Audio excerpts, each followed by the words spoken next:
بسم اللہ الرحمن الرحیم رب اشرح لی صدری ویسر لی امری واحلل عقدۃ من لسانی یفقہوا قولی۔ الحمد للہ رب العالمین والصلاة والسلام علی سید الانبیاء والمرسلین وعلی آلہ واصحابہ اجمعین، اما بعد فاعوذ باللہ من الشیطان الرجیم۔ بسم اللہ الرحمن الرحیم۔ الا ان اولیاء اللہ لا خوف علیہم ولا هم يحزنون الذین آمنوا وکانوا یتقون۔ صدقت یا رب العالمین۔ ان اللہ وملائکتہ یصلون علی النبی یا ایہا الذین آمنوا صلوا علیہ وسلموا تسلیما۔ الصلاۃ والسلام علیک یا سیدی یا رسول اللہ وعلی آلک واصحابک یا سیدی یا حبیب اللہ۔ محتشم سامعین و ناظرین، اللہ تبارک و تعالیٰ کے فضل اور توفیق سے رسول اکرم نور مجسم شفیع معظم صلی اللہ علیہ وسلم کے خصوصی فضل اور کرم سے ماہ رمضان المبارک کے مقدس ترین لمحات میں نیوز اپڈیٹ کے ساتھ میں آپ کا مہمان حافظ محمد علی اکبر نقشبندی حاضر ہوں۔ ہماری آج شان اولیاء کی قسط نمبر 2 ہے۔ گزشتہ قسط کے اندر اللہ تبارک و تعالیٰ کے ولیوں کی تعریف اور ان کی پہچان کے بارے میں ہم نے آپ کے ساتھ گفتگو شیئر کی تھی کہ کون سا ایسا بندہ ہے کہ جس کے ذریعے ہمیں پتہ چلے گا کہ یہ فلاں شخص اللہ کا ولی ہے، یا کس عادت سے ہمیں اس بات کا علم حاصل ہوتا ہے کہ جو عادت ہمارے سامنے ہو یا جو طریقہ کار ہمارے سامنے ہو تو ہمیں علم آ جائے کہ فلاں شخص جو ہمارے سامنے ہے وہ اللہ کا ولی ہے۔ تو عام معاشرے کے اندر ہم جب دیکھتے ہیں کہ ہمارا یہ معاشرہ اس حد تک جا چکا ہے کہ اس معاشرے کے اندر علم کی اتنی کمی ہے کہ کوئی ایسا بندہ جو اپنے آپ کو اللہ کا ولی ہونے کا دعویٰ کر دیتا ہے تو ہمارے اس معاشرے کے اندر لوگ اس کو بغیر کسی تصدیق کیے، بغیر کسی چون و چرا اس کو تسلیم کر لیتے ہیں، نہ ہی اس کا حسب و نسب جانتے ہیں، نہ ہی اس کے گھر بار کے بارے میں علم رکھتے ہیں، لیکن اس کا دعوی ولایت کرنا اور ہم لوگوں کا دعوی ولایت کو بغیر کسی دلیل کے قبول کرنا، یہ ہمیں کس طرف لے کر جاتا ہے؟ جو کل حدیث مبارکہ آپ کے سامنے پیش کی تھی اس کے اندر حضور اکرم صلی اللہ علیہ وسلم نے ارشاد فرمایا تھا، اولیاء اللہ الذین اذا رؤوا ذکر اللہ، کہ اللہ کے ولی تو وہ ہوتے ہیں کہ جن کو دیکھا جائے تو اللہ یاد آ جائے۔ اب ہمارے سامنے جو اللہ کے ولی بنے ہیں الا ماشاء اللہ، لوگ جو حقیقتاً ولی ہیں یا حقیقتاً اللہ کے دوست ہیں، اللہ کے محبوب ہیں، ہمارا ان سے بھی یقین اٹھایا جاتا ہے۔ اس لیے لوگ یہ کہتے ہیں کہ جو تمہارا ولی ہے یا تمہارا جو پیر ہے، تمہارا جو مرشد ہے، وہ کچھ نہیں کرتا، ہمارے پاس جو ہے وہ تو کوئی اشارہ کر دیتا ہے تو اللہ تبارک و تعالیٰ کی طرف سے وہ کام مکمل ہو جاتا ہے۔ تو اس کے بعد ہمارے اس معاشرے کے اندر ہمیں اپنے نظریے کو، اپنے آئیڈیے کو بہتر اس طریقے سے کیا جا سکتا ہے کہ ہم دیکھیں کہ الا ان اولیاء اللہ لا خوف علیہم ولا هم يحزنون جو ہم پڑھتے ہیں، تو اس کے بعد اللہ تبارک و تعالی نے ارشاد فرمایا الذین آمنوا وکانوا یتقون، وہ لوگ جو ایمان لائے اور متقی تھے۔ سب سے پہلے ہم اس آیا مقدسہ کو تو پڑھتے ہیں کہ اللہ کے ولیوں کو نہ کوئی خوف ہے نہ وہ غمگین ہوں گے، لیکن ہم اس کے اگلی آیت جو ہے وہ بھی پڑھیں، پتہ چلے کہ اللہ کے ولی ہوتے کون ہیں، اللہ کے ولی کی پہچان کیا ہے۔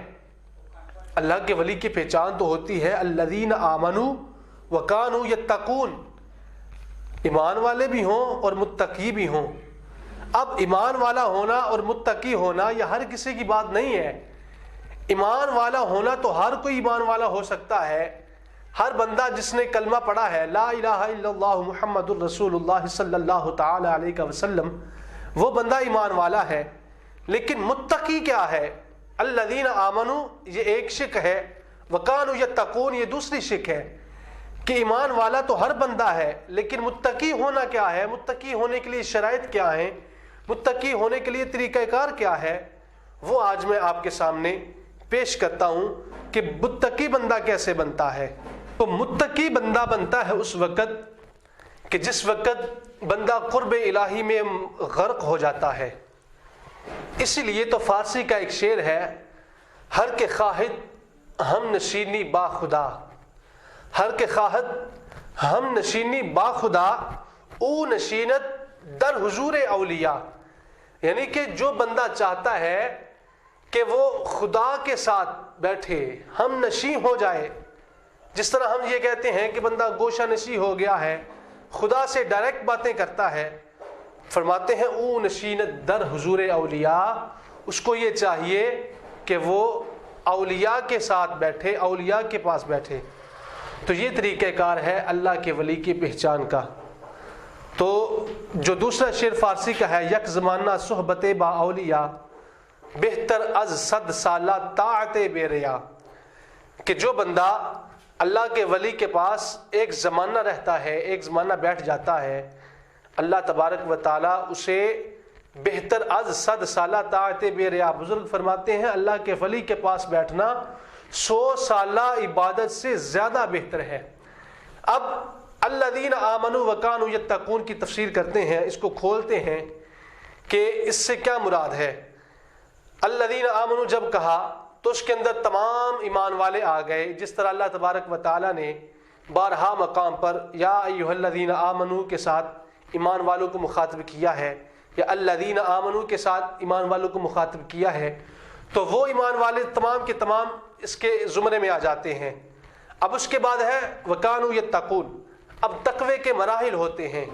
تقوی کا سب سے پہلا مرحلہ یہ ہے کہ بندہ اپنی عبادات کو پورا کرے، عبادات کو مکمل ادا کرنا، یہ ہے تقوی کا پہلا مرحلہ۔ تقوی کے پہلے مرحلے سے مراد یہ ہے کہ بندہ ایمان لائے اور جو اللہ تبارک و تعالیٰ کی طرف سے فرائض ہیں ان کی ادائیگی کو یقینی بنائے، پھر اپنے آپ کو خشیت الہی، خوف خدا اور اپنے آپ کو رب کے سامنے جھکائے اس طریقے کے ساتھ کہ اللہ تبارک و تعالیٰ اس سے راضی ہو جائے۔ یہ ہے تقوی کا پہلا مرحلہ۔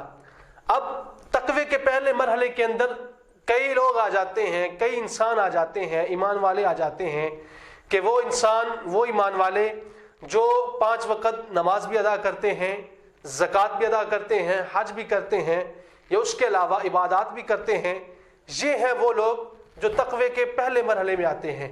اب ہم پیش کرتے ہیں دوسرا مرحلہ۔ دوسرا مرحلہ کیا ہے؟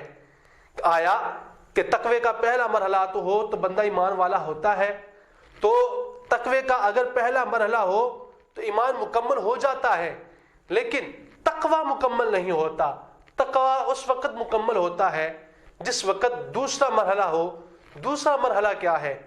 دوسرا مرحلہ یہ ہے کہ بندہ اپنے فرائض کو بھی سر انجام دے اور اس کے ساتھ سنتوں کو بھی پورا کرے، اس کے ساتھ مستحبات کا بھی خیال رکھے، نوافل کا بھی خیال رکھے، اور اس کے ساتھ معاشرے کا خیال رکھے، اس کے ساتھ لوگوں کا خیال رکھے، اپنے رہن سہن کا خیال رکھے، اپنے ارد گرد کا خیال رکھے۔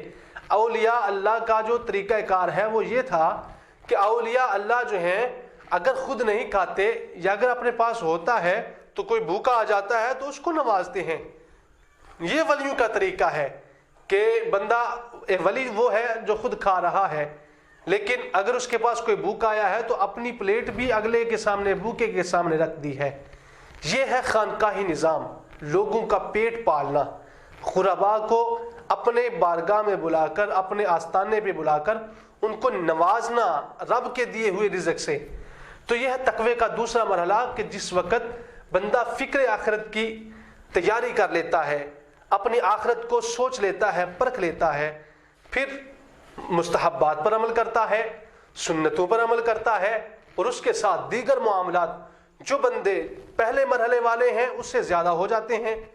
اب اس کے ساتھ ولی کی جو نشانی کل بیان کی تھی کہ اولیاء اللہ الذین اذا رؤوا ذکر اللہ، ولی وہ ہوتا ہے کہ جس کو دیکھنے سے رب یاد آ جاتا ہے۔ اسی کے ساتھ اب ولی کی نشانیاں جو کل بیان ہوئی تھی احادیث مبارکہ کی روشنی میں، اسی کے ساتھ آج قرآن مجید برہان رشید کی روشنی میں ہم ایک واقعہ آپ کے سامنے پیش کر کے بات کو مکمل کرتے ہیں۔ 19واں پارہ ہے، سورہ نمل ہے۔ اب ولی وہ ہوتا ہے جو کتاب کا علم رکھنے والا ہو۔ یہ عام لوجک ہے کہ بندے کے پاس یہ علم ہو کہ ہم اپنی کتاب سے، قرآن مجید ہو یا احادیث رسول کریم صلی اللہ علیہ وسلم ہو، ان سے اپنا مسئلہ اخذ کر سکیں، مسئلہ حل کر سکیں۔ کوئی مثال کے طور پر آتا ہے تو ان کو یہ بتا سکیں کہ جو آپ پوچھ رہے ہیں اس کا جواب یہ ہے، تو ہم اس کا جواب کس طرح دے سکتے ہیں؟ اللہ کے ولی وہ ہوتے ہیں جو ایک نگاہ کرتے ہیں تو اللہ تبارک و تعالی 14 طبق کو روشن فرما دیتا ہے۔ سورہ نمل میں اللہ تبارک و تعالی کے نبی سلیمان علیہ السلام کا واقعہ تفصیل سے ذکر ہے۔ سلیمان علیہ السلام جو ہیں وہ تشریف فرما تھے مجلس کے اندر، تو آپ نے تمام مجلس کو جو بھی وہاں پر موجود تھے، تو ایک خاص بات یہ ہے کہ آپ کی مجلس میں انسانوں کے ساتھ جن بھی موجود ہوتے تھے، حیوانات جو پرندے تھے، چرند تھے، تمام کی تمام بھی وہ آپ کے ساتھ چلتے تھے۔ آپ تمام کی بولیاں سمجھتے تھے، حتیٰ کہ آپ تو چیونٹیوں تک کی بولیاں جو ہیں وہ جان لیتے تھے۔ تو آپ علیہ السلام جو ہے وہ وہاں پر تشریف فرما ہے۔ آپ نے سوال کیا، ایک بلقیس تھی ملکہ، اس کا تخت بہت بڑا تھا، بہت ہی بڑا، وہ دور بھی تھی اور وہ حضرت سلیمان علیہ السلام کے پاس آ رہی تھی آپ سے ملنے کے لیے، آپ سے ملاقات کے لیے، شاید کوئی کام کی وجہ سے ہے۔ تو حضرت سلیمان علیہ السلام نے تمام لوگوں کو اکٹھا کیا اور فرمایا ایکم یاتینی بعرشھا قبل ان یاتونی مسلمین۔ یہ سوال فرمایا کون ہے جو اس کا تخت میرے پاس لے کے آئے؟ بلقیس کا کون ہے جو اس کا تخت میرے پاس لے کر آئے قبل اس کے کہ وہ مطیع بن کر میرے سامنے حاضر ہو جائے؟ یہ سلیمان علیہ السلام جو ہے وہ سوال کر رہے تھے۔ انسان بھی ہیں، جن بھی ہیں، اس کے علاوہ مخلوقات بھی ہیں، لیکن جن جو ہے وہ ایک جن اٹھا اور اٹھ کے عرض کرنے لگا، اے اللہ کے نبی، قالا، وہ کہتا ہے، انا آتی کا، کہ میں لے آؤں گا، قبل ان تقوم من مقامک۔ اے اللہ کے نبی سلیمان علیہ السلام، آپ فرما رہے ہیں کہ اس کے آنے سے قبل اس کا تخت یہاں پر لایا جائے، تو اے اللہ کے نبی آپ مجھے حکم دیں تو میں اس کا تخت یہ مجلس برخاست ہونے سے پہلے یہاں پر لے آؤں، مجلس ابھی ختم نہ ہو، یہ جو مجلس ہو رہی ہے ہم بیٹھے ہیں یہ ابھی ختم نہ ہو تو میں اس کا تخت آپ کے سامنے پیش کر دوں۔ سلیمان علیہ السلام نے فرمایا بیٹھ جاؤ۔ اس سے بھی پہلے تخت تو چاہیے، لیکن مجلس کے برخاست ہونا تو بہت دور کی بات ہے، مجھے اس سے پہلے چاہیے۔ تو پھر کیا ہوا؟